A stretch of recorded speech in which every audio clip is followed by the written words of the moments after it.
And then I ended up doing a part with him the year after and came as marketing manager. Big Rose the Boss. Rose. Something you can't chat to Shen and You can't. You can't. Even for us to pattern this interview, I have to chat to the publicist first.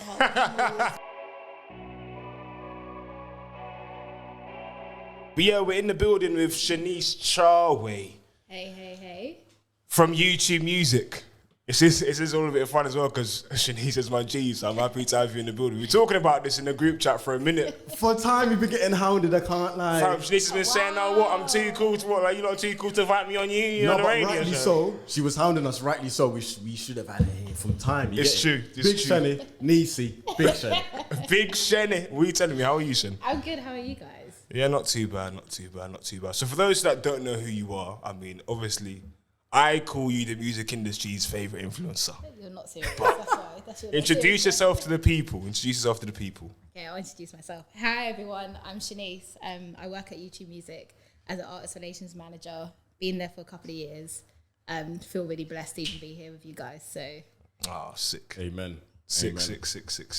So yeah, I'm sure you've been asked this a bunch of times on the interviews you've done, but just to give people a brief introduction into your journey in the music industry. Explain to us how you got started in the music industry. Yeah, oh wow.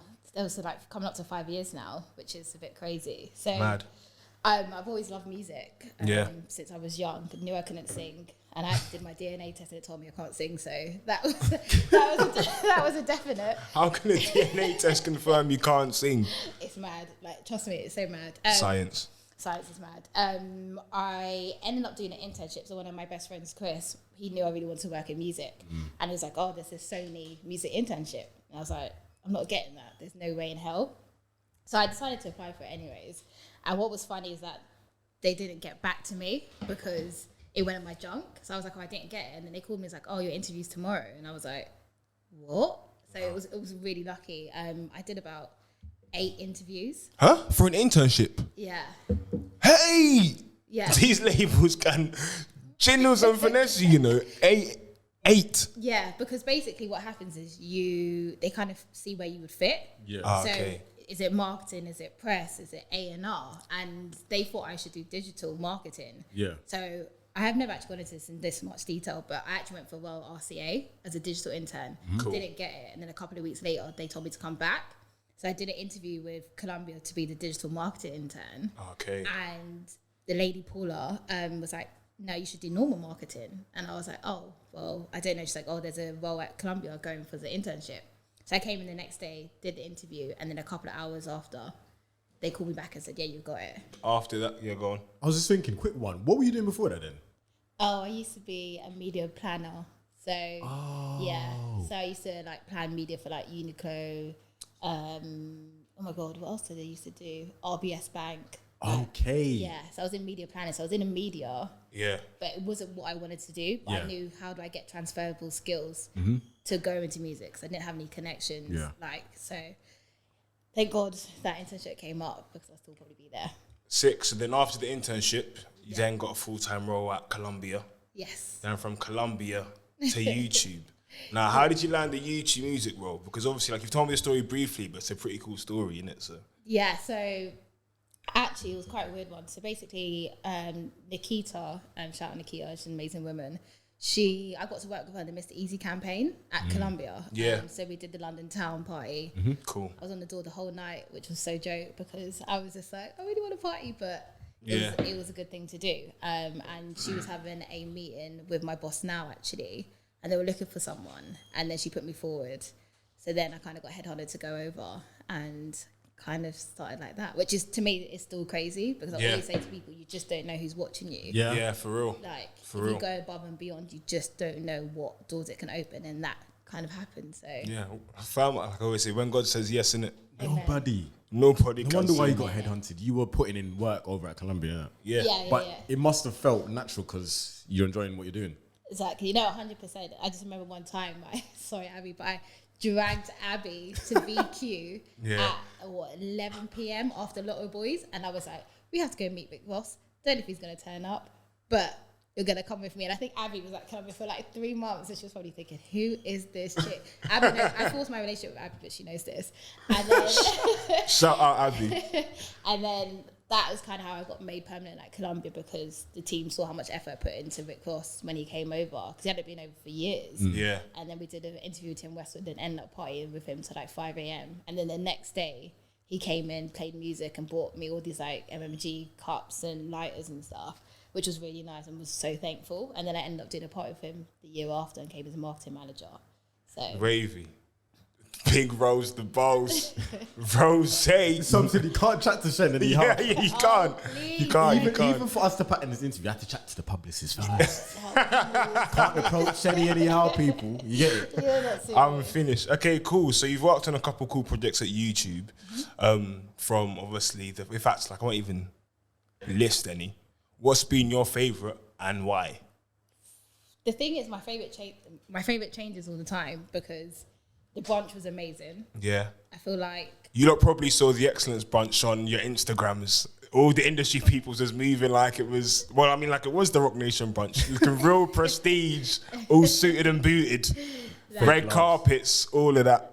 that was a fun day. But then I think WizKids was just Oh, yeah. a moment. But then, like, I think I've never seen so many people tag me in like Instagram. So I was like, what's going on? And I was like, oh, WizKid. But Yeah. because it was just such a surreal moment, and that album, which we talk about all the time in the group chat, is fantastic. So to me, I was like, that is something that I will always remember. Yeah. During lockdown as well, just watching that, because we hadn't seen WizKid live, or like the We album actually know it live. No one has seen Made in Lagos live, and yeah, like you said, we haven't seen anyone live. So just to see that experience and how good of a performer he is, like that was sick. And to see that my friend Sheniece Charway was the mastermind behind all of that. That's my mate, you know. You know the They were ones. actually not serious. No, the YouTube Originals team was amazing on that.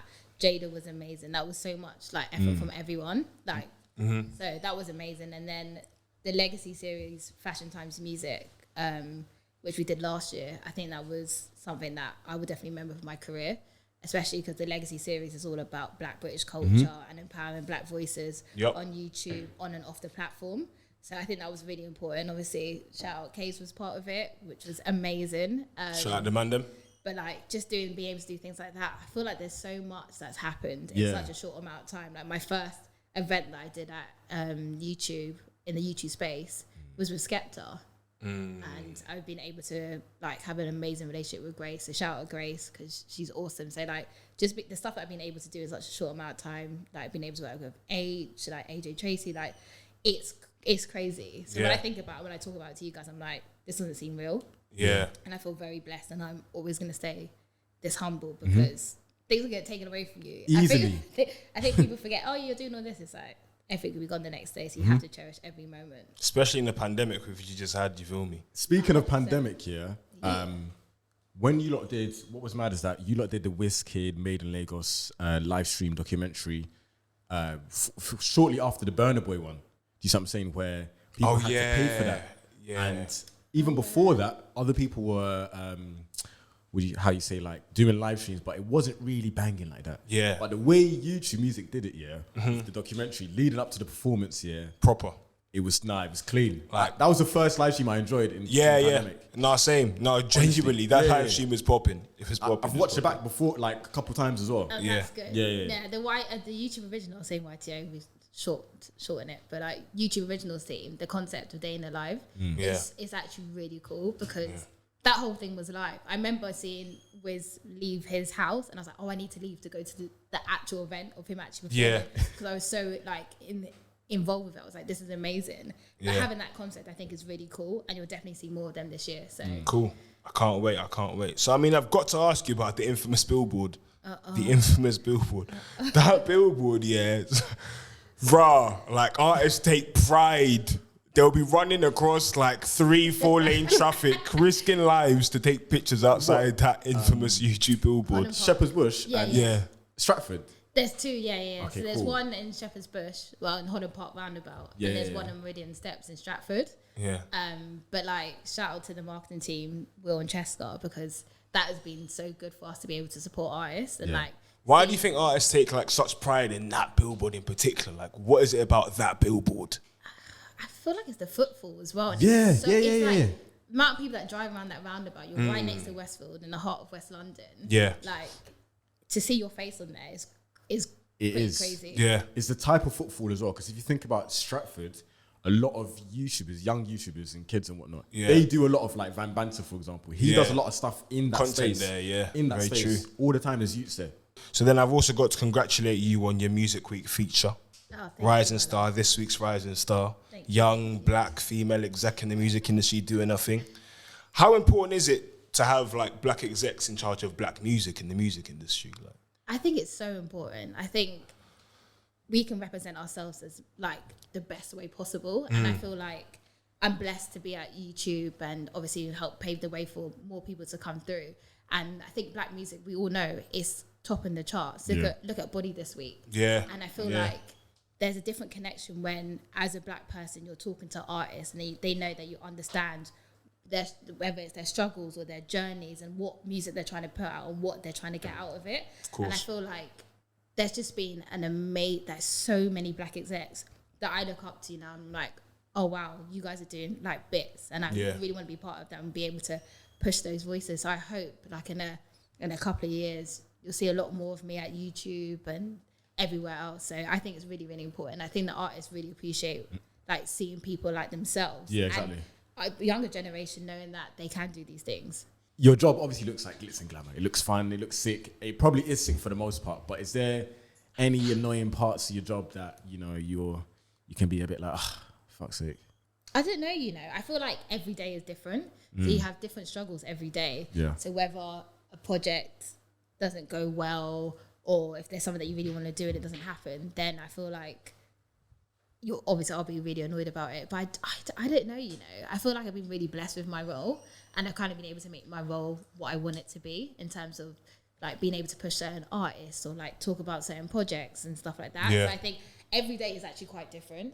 Just having spoken to you personally, like I can imagine there are artists that just hit you up for everything and anything, like at all different times of the night at like 10 p.m. on a Sunday just for ridiculous things. Like, oh yeah, Shen, can you be patting this? Can you be patting this?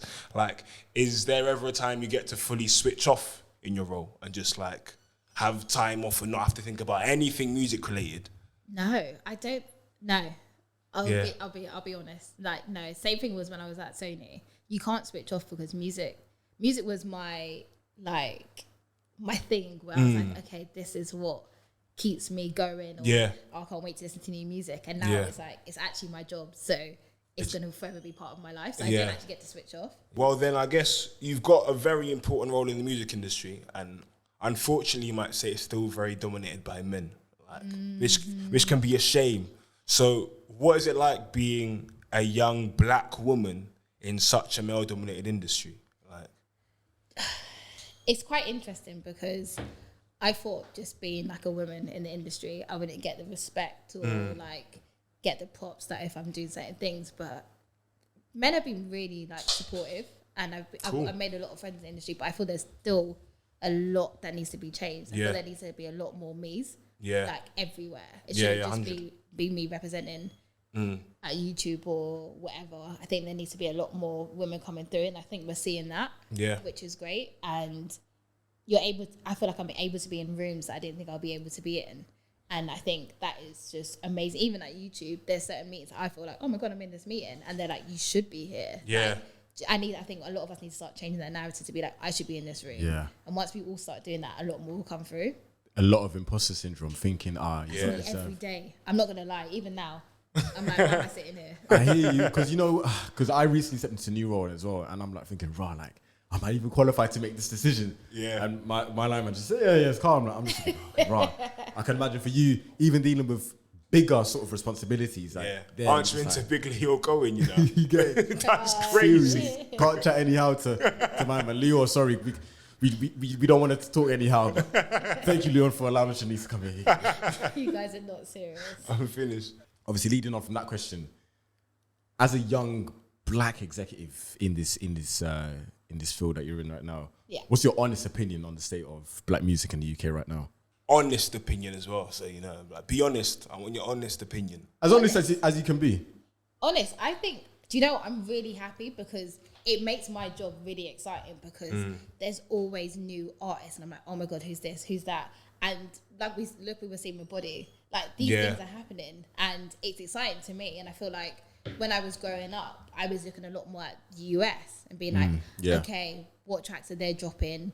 Or when is, I don't know, certain artists coming into the UK because I want to see them in concerts. And now I'm excited about UK artists doing gigs and going there. I'm not having to wait for, as much as I love Drake and I'll see him every single day of my life, I'm not having to wait for Drake to come, do the O2 for 3 nights, try and go for every 3 nights and be like, okay, this is my thing for the year. It's like, no, I'm really excited about the UK acts and festivals and like there's a lot happening. And I think we're really blessed and I feel like I'm really blessed to be working at YouTube at the time where black music is really popping. Taking off. The way you're speaking with Vim there, that means that there's some potential cool projects that you're working on. Is there anything that you can reveal to us?